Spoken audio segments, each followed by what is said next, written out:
So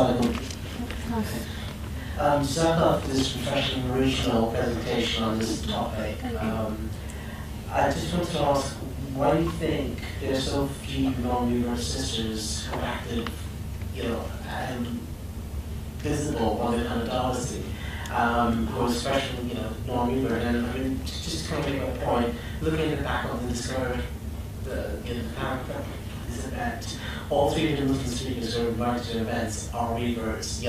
There's no sort of evidence, or there are very few sort of non-Uyghur Muslim sisters who people are actively aware of that are well known for the speeches or for their kind of knowledge of Islam. So just your thoughts on that and sort of how we can tackle this, because you can understand the situation in a Muslim country on this prejudice and this cultural issues and stuff, but living in a Western country, you'd expect the situation to be a bit different. You'd expect it to be different, yeah.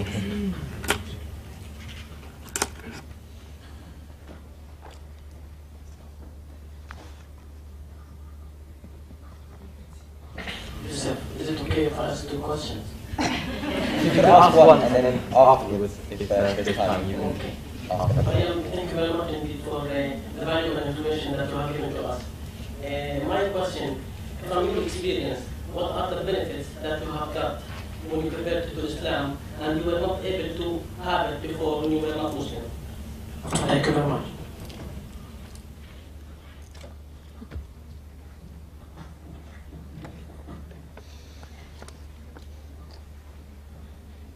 Take 3 at a time, right? Is that okay? Yeah, 3 at a time's good, no more. Yeah, my question sort of got 2 parts to it. But it is one question. There's one question, yeah? I To be fair. really appreciate all the stuff you said about, liberating women and how they shouldn't have a duty to do, specific things, under any religion. But my query was, do you feel that wearing the headscarf is an implementation by men or a duty by God, and also if it is a duty by man or God, do you feel that having a duty to wear something is free?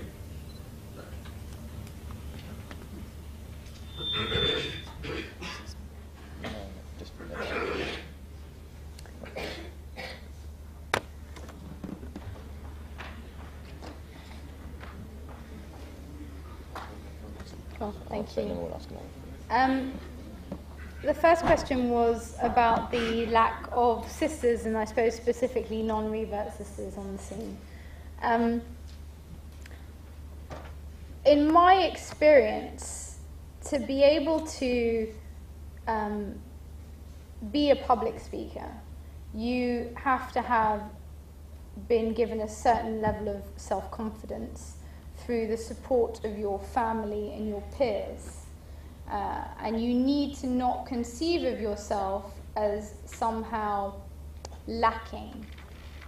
And I'm not sure that the way that we educate our young women is very empowering, in the sense that I'm not entirely sure that it always convinces them that they are equal to men and that they have the right, just like men, to come out and talk about Islam and express views and opinions, and that they don't have to be reliant on a man in order to express those views. I would ask, for example, any of you who've got sisters to think about the way or the differences perhaps between how you were raised and your sister was raised.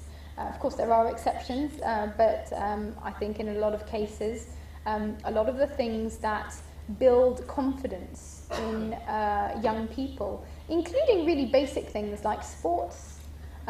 Sports achievements in sports and extracurricular activities are a way of building self-esteem, self-confidence, autonomy, and for some reason we often see that a lot of young Muslim women are held back from these activities, and I think that's partly obviously as a revert, I didn't really have that complex, alhamdulillah, and I certainly didn't find that in Islam when I converted, to conceive of it like that.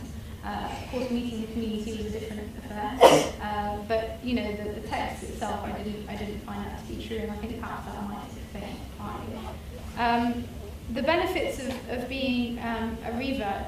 Well, of course, I remember Sheikh Abdul Hakim Murad actually describing what it's like to convert, and he said it was a little bit like when somebody had described the moon to you, and then suddenly you see it. Like, how could anybody possibly understand what the moon really looks like until they've seen it for themselves? It's kind of like a bright sphere with kind of chunks, you know. When you see it, subhanAllah, the moon, it's amazing, you know.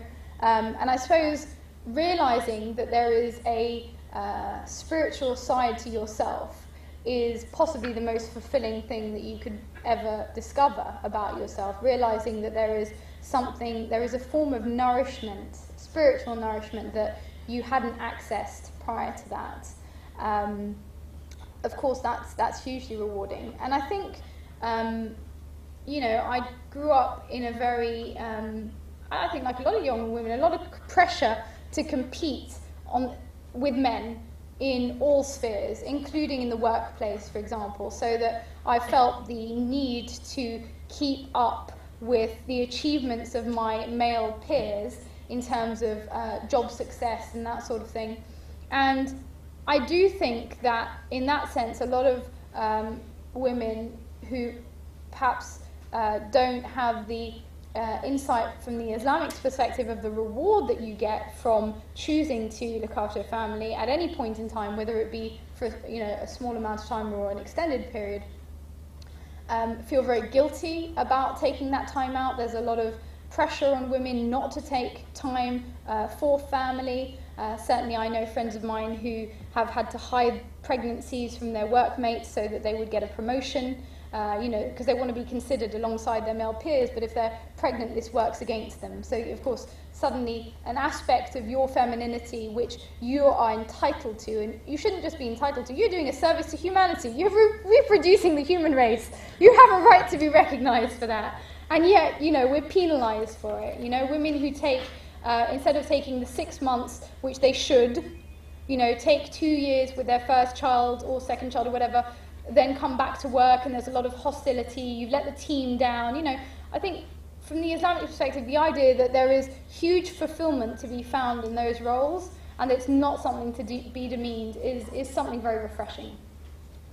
On the issue of the headscarf, how did I know this one would come up? The headscarf, is it for men or is it for God? It's obviously for God. You wear it for God.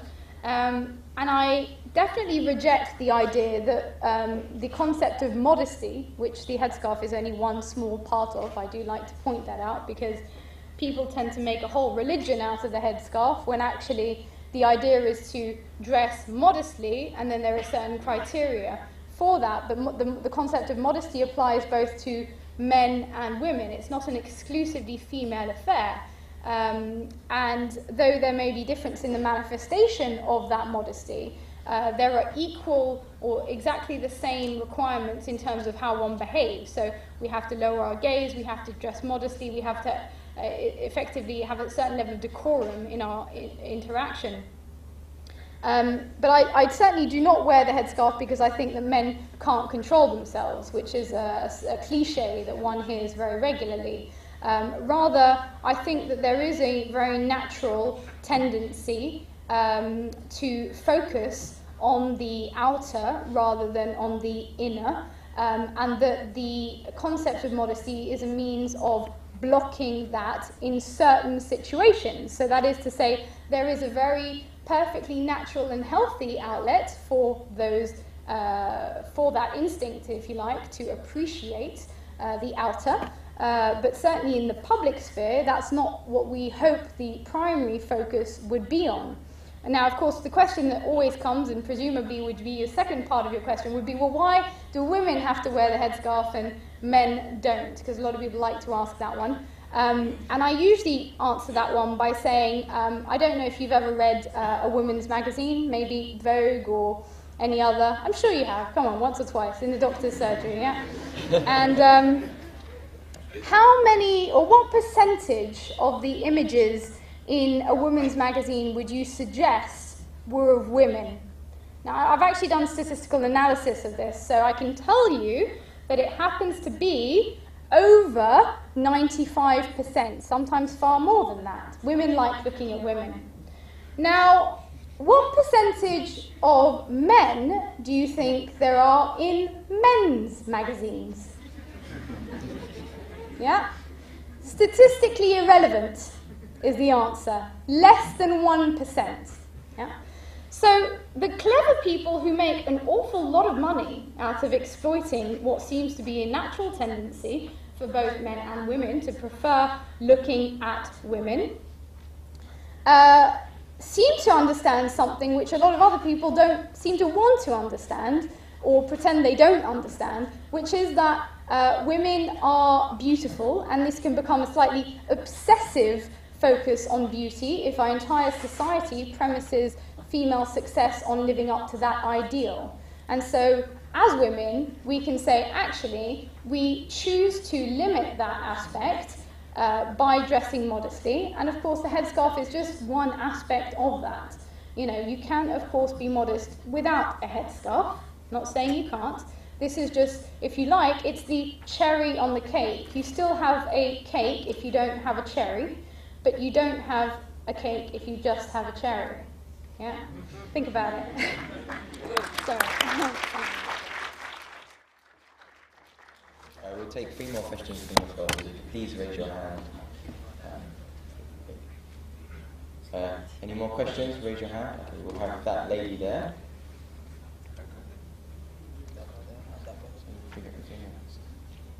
That guy there, and that guy there.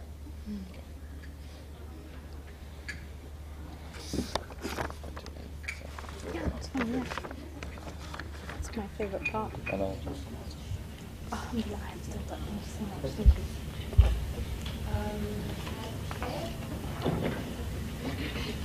You said this is a man and woman situation, like we both have to deal with the situation together to resolve. Like in the UK, freedom of speech is supposed to be more than in what at least perceived by me than in Islamic countries. But in my opinion, here I feel that I have to be careful with what I say, especially when referring to Islamic communities and other communities that are not myself. Like, for example, like once I stated that Asian people were really happy and content and such a good aura around them, and I was perceived as being racist. I don't know how, when I was actually complimenting them. So I think that why don't developed countries educate people about different cultures and religions to avoid misunderstanding between them, which I think is a huge gap. And because education is obviously the tool for so many solutions. And it also would educate women in their rights, and men, and how they should view us in both ways, go both ways. And yes, it would help us with freedom of mind. So I guess why don't they do that here? Thank you.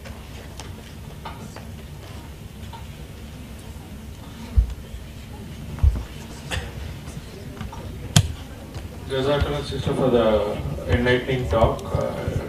Today, in most of the anti-Muslim websites or propagandists cite this reason for women oppression. They say that in Islam, 2 women witnesses are equal to 1 woman witness. Could you just enlighten on this topic as well?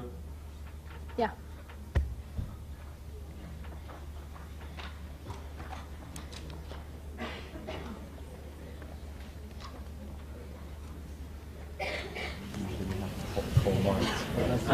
Thank you so much for your lovely talk.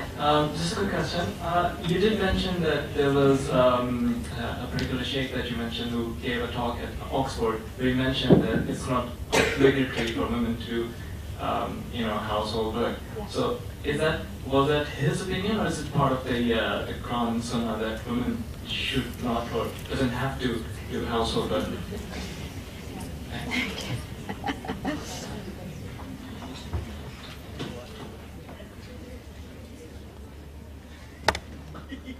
It's not a surprise to me that it's a man asking me whether or not it's in the Quran that women have to cook and clean for them. Yes, no, of course. I'll take those in order. Islamic countries, freedom of speech, education, whoa, a whole load of things there. I think one of the terms that started to come about that people have stopped referring, if you like, to the notion of Islamic countries and preferred the term Muslim majority countries. The reason that is because we don't actually know how Islamic those countries are, and so the actions or the behavior of particular peoples in those countries can't necessarily be said to reflect what Islam says about any particularly given issue.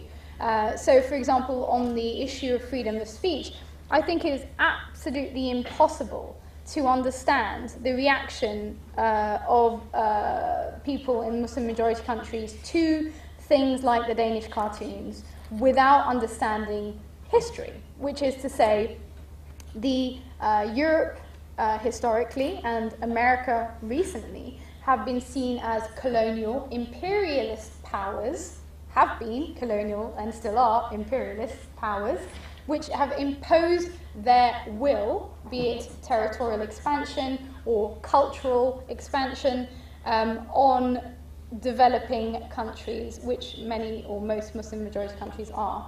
And for that reason, the power imbalance means that I think, for very understandable reasons, Muslims are very sensitive to the way that the West deals with them.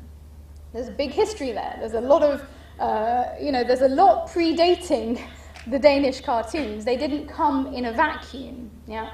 And so the other thing about freedom of speech is that the basic rules, I suppose, of politeness that usually occur in, I think, interactions with different communities have been abused when it comes to the Muslim community, which is to say that, of course, the paper has the right to publish those cartoons, but why would you want to offend, 1 in 4 of the world's population? I mean, why? Because this is, of course, attacking Prophet Muhammad, peace be upon him, is attacking the central figure of, one of the main faiths in the world. And I think that's where the issue comes into. I remember, is it Omid Jalili? Anybody know? Omid Jalili, the comedian? Yeah. Who said that he doesn't ever attack. He attacks religion. He attacks religious people in his comedy sketches, but he never attacks religious figures because he says they're so close to people's hearts that it just becomes offensive. And I suppose that's it. If you are already feeling victimized and then people then offend you, your offense becomes magnified by what's preceded it. I usually say it's a little bit like the woman who's been beaten for years and who one day, the man kind of gives her a little slap and she turns around and stabs him. It wasn't the slap, that made her stab him. There's a lot going on before that, and any court of law would take that into account. But obviously, not many people know much about the antecedents to things like the Danish cartoon. They just see kind of crazed Muslims burning figurines or whatever it is that they do. It's also good to point out that the Prophet, peace be upon him, suffered huge abuse during his lifetime and didn't respond in any way comparable to that. We have, for example, a story of a woman who used to take it upon herself to she would collect her garbage and keep it until she would see the Prophet passing underneath her window and pour it on him every time he passed. That was her favourite pastime. And of course, one day he walked by and she failed to pour the garbage. And he actually went to inquire about her and said, "Oh, she didn't pour the garbage on me today. I was just wondering if she was okay." That's how the Prophet did it. We go and burn flags. So, the behaviour is not quite consistent with the example that we are supposed to follow. You asked about education. I mean, I completely agree with you on education. I think it's a travesty that we don't teach in our school, in mainstream schools, about different religions and different philosophies. In fact, I think philosophy is a very important gateway into understanding theology, and I think it's a big gap. And if you want to campaign for some religious education in mainstream education, I'm with you. I think it would be a very important contribution to broadening people's horizons and effectively helping them to understand both their own rights and how other people conceive of their worldviews. Witnesses and financial transactions. Well, the Quran actually doesn't say that you need 2 female witnesses for all transactions or all procedures, because of course we know that in the case of divorce, the woman is exactly, she is a witness and the man's a witness, and that's it. The verse you're talking about actually refers specifically to financial transactions, if you like, transactions in the marketplace, which women weren't really very involved in.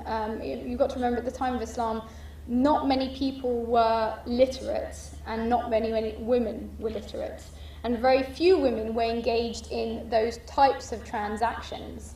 So what the verse actually says is, it starts off by saying, get a scribe, because these are such important transactions. They would be devised on one day and payment could occur years later. You couldn't afford to have a mix-up on these things. You'd have tribal war over this stuff. So it's very important to get that right. So the beginning of it talks about scribes, the need to make sure these things are written down. And then it talks about the need for witnesses, and it says, if you fear forgetfulness, then bring 2 women. And what that's called is an illah in the text. There is a condition placed on the verse. That is, if you fear that they will be forgetful, then bring 2. But if you don't, because she's the head of HSBC, yeah, and Allah knows best. There's a huge debate on these issues within the Muslim community, yeah. I'm giving you one opinion here. There are many more, and I'm sure lots of people will come and discuss them with me after the talk. But of course, that's the truth about a lot of issues in Islam, is that we are discussing them. They're in movement. What you hear in the way people interpret it in Morocco differs from the way they understand it in Indonesia. So there's, a huge variety, despite what people like to think. So that would be my answer to that. Household work. Oh, Sheikh Akram. Well, I suppose the best thing to do, and what I think you really ought to do, is contact Sheikh Akram on this one. But of course, him being a scholar, his references are the Quran and Sunnah. He is traditionally trained. He's a member of the Oxford Centre for Islamic Studies, so he's a very well-respected scholar. But of course, he is building on the Hanafi madhab, so he's using precedents within that school of thought to express that. But if you want examples from the life of the Prophet himself, peace be upon him, we know, of course, that he mended his own socks and helped in the home, and was always willing to help his wives. So I suppose there is very much evidence in the Sunnah to argue this. And it's not just in the Hanafi madhab, actually. In the Maliki madhab, for example, it's considered wajib for the man to provide a domestic help to the wife if she comes from, particularly if she comes from like a middle class background in which she didn't have those responsibilities in her own home. So the idea that, looking after a home and a family is a huge amount of work that requires help, because I think that's the important thing to remember here. In both of those things, there's a suggestion that this is a big responsibility, a big burden, and that it needs help, and whether you can afford to pay someone to do it or whether you should do it yourself, i.e. help, somebody's got to help, I think is the point. Yeah. Okay, we're now going to take the last 3 questions for this evening. So if anyone else has a question, please raise your hand high up in the air. Okay, so we'll take the lady there, we'll take the gentleman there, and one more question. Yes, we'll take you so you can take your second question as no one else put their hand up. Okay.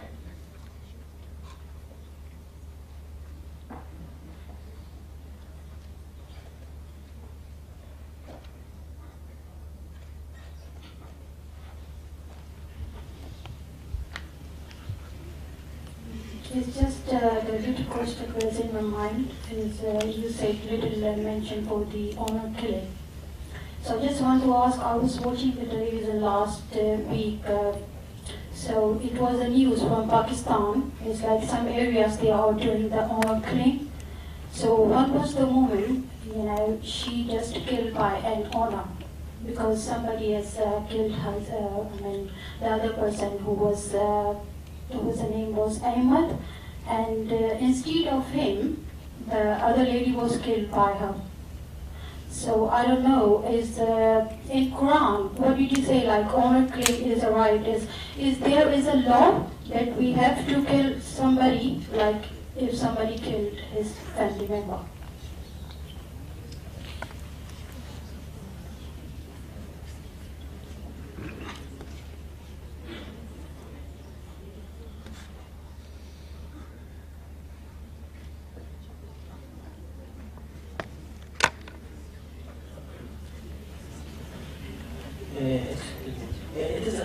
I think it is obvious. I mean, in these days, that there are a lot of, or many of the external effects that may drive Muslim in general and women Muslim in particular to a side which is made against Islam.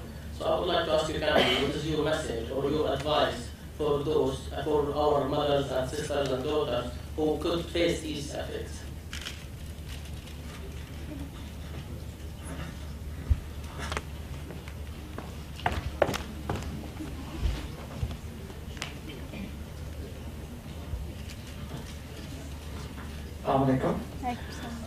I can pretty much relate my question to the question that my sister has just asked, that our behaviors, mostly it seems that underdeveloped countries, that culture pretty much overshadows the true teachings of Islam, which amplifies the misconceptions.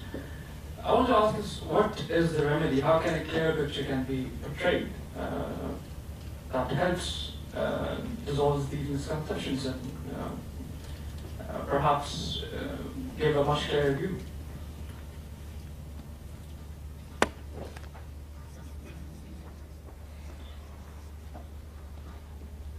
Thank you. Sister, so I think henceforth we shall refer to them as dishonourable killings, because there is nothing honourable about honour killings. The first thing that I have to point out is that Muslims are bound by the laws of the country in which they find themselves through the contract of citizenship. So if the law of your country, that's what you should be referring to in any incidents that occur, whether that's in Pakistan or in England. And it should never be what this is essentially rogue justice. Send your cousin out to do a hatchet job. That's what it really is. And that is not just unjust, it's completely contrary to the teachings of Islam. And the people who are engaged in that need to fear Allah, because I would not want to have to answer on Judgment Day for their actions. I would say that, of course, we do know that there are a number of punishments stipulated in the Quran, and one of them, very few in fact, but one of them is for murder. So purely from a shari'i, if you like, perspective, the right of the victim is for the perpetrator. They have the right to ask for the death penalty for the perpetrator of the killing. Yeah? Not his cousin or his wife or his sister, but for the perpetrator. Okay? They have the right. But of course, in all of the Quranic verses that refer to punishments, it says you have that right, but it would be better if you forgave. Yeah? And of course, Muslims seem to always forget that forgiveness is always better in the sight of Allah. So whilst we have that right, whilst you can as a victim request it, it's always better to forgive. Yeah? And I would say that in any of these situations, you have to go to the courts and to the legal system of your country. This rogue justice has to stop. It's absolutely unacceptable. And the consequence is, of course, women paying the highest price, as usual. And it's just out of order. And it's important to point out that there is nothing in Islam. Honor killings is not an Islamic phenomena. It's completely contrary to Islam. and it needs to stop. And I think Muslims need to be actively engaged in this stuff. This isn't a battle that we need to leave to other people. This is our fight, yeah. And it's something that we all need to be invested in to ensure that and usually young women have to pay this inordinate toll for these awful cultural practices. And yeah. Advice for women. I just wrote advice for women. Who asked me this one? So yes. What advice do I have for our sisters? Really, it's education all the way. It's about making sure that you educate yourself about your rights and that you get a marriage contract. Yeah? Marriage contract, ladies, all of you, make sure you get a marriage contract and make sure you stipulate in your marriage contract what you want and what you don't, more specifically.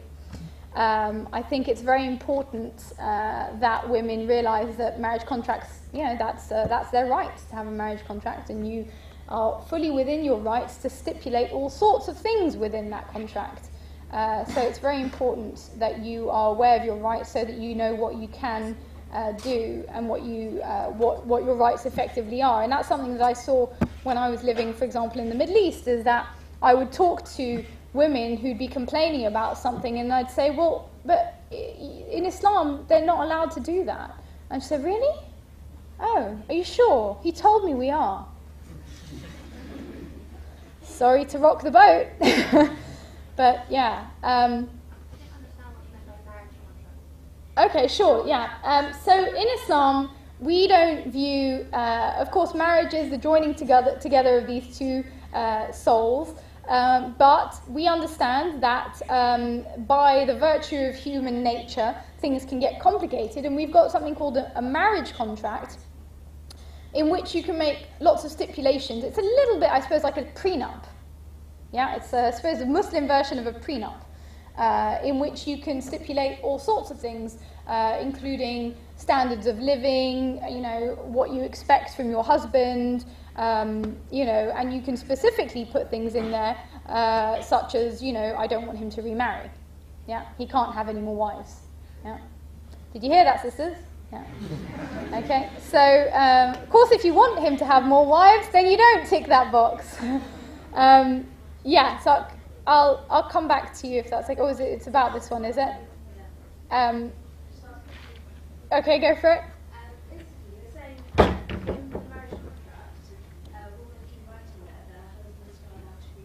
Yeah. Isn't it true that a man isn't allowed to remarry without the permission of his first wife, whether it be in the contract or not? In the Hanbali school of thought, you're absolutely correct, yeah. As far as I'm aware, it's just in the Hanbali school, but I would have to consult somebody more knowledgeable, and Allah knows best. But I know that definitely in the Hanbali school, yeah. Yeah. She can ask that he is willingly, if he's going to marry again, yeah, that he will divorce her straight away without even going to the court or do anything. Just straight away, I want to be divorced. Yeah. So he can give her all her, her dowry. Yeah, dowry Yeah. and everything. Yeah. Well, this is why it's so important to get these things down in a contract, really. Because the messiness of human affairs is such that, the other way, that of course we want all of those things clarified prior to that point. How to remedy these misconceptions? Well, I suppose the best way is that, we have to remember why have we got revelation? Revelation is supposed to be a message, a guidance, a body of ethics, which is there to improve the nature of our societies, to render them more ethical, more just, more fair. Yeah? And if our societies don't live up to those ethical ideals, then the best way to remedy any misconceptions is to start implementing the ethical ideals of the faith in not only our personal life, but of course in the world around us. So, I mean, I always say it all starts at home, really. You start by being the best husband you can be, and the best father you can be, and then the best member of your family, the best member of your community. And it should really move from there on out. But ideally, it's about bringing our behavior in line with our ethics. At the moment, we have this discourse about Islam, and it's so great, and it says all this stuff, and our behavior is all the way over there and completely disconnected from it. And Islam is not a badge of honor. It's, you know, it's something which is supposed to be manifest in our actions. You know, I think it's sad that we've almost relegated it to decorative signs on our walls, or, you know, the Quran hanging from our car, you know, what is it, mirror. You know, it's almost become ornamental. And I remember one sheikh saying once, some people make religion into fun and fun into a religion. And unfortunately, we as Muslims haven't escaped that. You know, it's like religion should be taken seriously. It's a form of guidance, supposed to be something which helps us to become better human beings and create a more balanced, harmonious world. If the world isn't in that state, then we've got a lot of work to do. Effectively, we have a lot of work to do, yeah. Inshallah.